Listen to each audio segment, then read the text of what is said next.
سافر case فیصلے پر بانی P T I کی بہن علیمہ خان کا رد عمل۔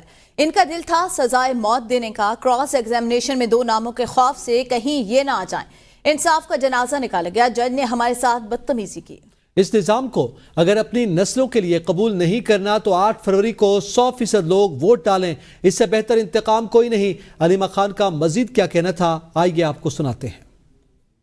میرا تو خیال تھا سزائے موت، ان کا دل تھا سنانے کا، جو رضوان عباسی نے تو مانگا تھا سزائے موت۔ یہ انصاف کا نظام اگر یہ پتہ تھا، آپ لوگوں نے کتنی ایفرٹ کی ہے، لائرز نے، اتنی بار ایسوسیشنز ہیں، آپ کو پتہ تھا اس قسم کے ججز ہیں، ایک ایکس پرائم منسٹر اور ایک ایکس فارن منسٹر، ان کا جو اس بیچارے نے تماشا بنانے کی کوشش کی ہے، ان بیچاروں کا تو اپنا تماشا بن گیا۔ یہ 2 ناموں کے خوف سے کہ یہ نام نہ آ جائیں کراس ایگزامینیشن میں، آپ سوچیں آج انصاف کا جنازہ نکالا گیا۔ ہمارے ساتھ بدتمیزی کی انہوں نے، فیملی کے ساتھ بدتمیزی کی۔